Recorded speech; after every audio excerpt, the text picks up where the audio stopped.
കേന്ദ്ര സർക്കാരിന്റെ നേരാവകാശമെന്ന് KGOA സംസ്ഥാന secretary doctor EV Sudheer. KGOA കളക്ടറേറ്റിന് മുമ്പിൽ നടത്തിയ ധർണ ഉദ്ഘാടനം ചെയ്ത് സംസാരിക്കുകയായിരുന്നു EV സുധീർ.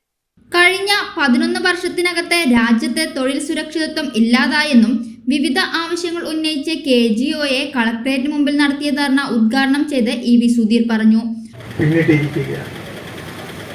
രാജ്യത്തിന്റെ പൊതുചിത്രം എന്നുള്ളത് നമുക്കെല്ലാവർക്കും അറിയുന്നത് പോലെ രാജ്യത്ത് ഭരണകൂട ഭീകരത എന്നുള്ളതിന്റെ വേറൊരു നേർക്കാഴ്ചയായി മാറിക്കൊണ്ടിരിക്കുകയാണ്. തൊഴിലെടുക്കുന്നവന് തൊഴിലെടുക്കാൻ കഴിയുന്ന സാഹചര്യം രാജ്യത്തില്ല. ഈ മുദ്രാവാക്യം ഉയർത്തിപ്പിടിച്ചുകൊണ്ടാണ് കഴിഞ്ഞ 9-ാം തീയതി, ജൂലൈ മാസം 9-ാം തീയതി രാജ്യത്തെ 30 കോടിയോളം വരുന്ന തൊഴിലാളികൾ ഐതിഹാസികമായ പണിമുടക്കം നടത്തിയത്. രാജ്യത്തെ തൊഴിൽ സുരക്ഷയ്ക്ക് വേണ്ടിയിട്ടായിരുന്നു.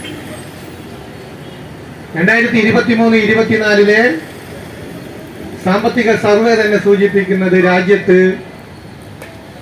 തൊഴിൽ സുരക്ഷ ഇല്ലാതായിരിക്കുന്നു എന്നുള്ളതാണ്. രാജ്യത്ത് ജനങ്ങളുടെ ജീവിത നിലവാരം കുറഞ്ഞുകൊണ്ടിരിക്കുന്നു എന്നുള്ളതാണ്. രാജ്യത്തിന്റെ സാമ്പത്തിക സർവേ സൂചിപ്പിക്കുന്നത് രാജ്യത്തെ തൊഴിലാളികൾക്ക് തൊഴിലെടുക്കാൻ കഴിയാത്ത സാഹചര്യം ഉണ്ടാകുന്നു, രാജ്യത്ത് തൊഴിൽ നഷ്ടപ്പെട്ടുകൊണ്ടിരിക്കുന്നു എന്നുള്ളതാണ്. 130 കോടി ജനങ്ങളിൽ 5 കോടി ജനങ്ങൾക്ക് മാത്രമാണ് സുരക്ഷിത ജോലിയുള്ളത്. കരാർ അടിസ്ഥാനത്തിൽ ജോലി ചെയ്യുന്ന കോടിക്കണക്കിന് തൊഴിലാളികൾ തെരുവിലകപ്പെടുകയാണ്. ലോകത്ത് തന്നെ തൊഴിൽ സുരക്ഷിതത്വമില്ലാത്ത രാജ്യമായി ഇന്ത്യ മാറിയെന്ന് വ്യക്തമാക്കുന്നതാണ് സാമ്പത്തിക സർവേ.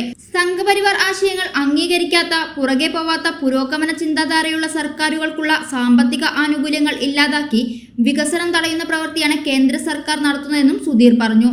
കേന്ദ്ര ജനവിരുദ്ധ നയങ്ങൾ അവസാനിപ്പിക്കുക, തൊഴിൽ സുരക്ഷിതത്വം ഉറപ്പുവരുത്തുക, PFRDA നിയമം പിൻവലിക്കുക, ശമ്പള പരിഷ്കരണ നടപടികൾ ആരംഭിക്കുക, ക്ഷാമബത്ത കുടിശ്ശിക അനുവദിക്കുക തുടങ്ങിയ ആവശ്യങ്ങൾ ഉന്നയിച്ചായിരുന്നു KGOA പ്രതിഷേധം.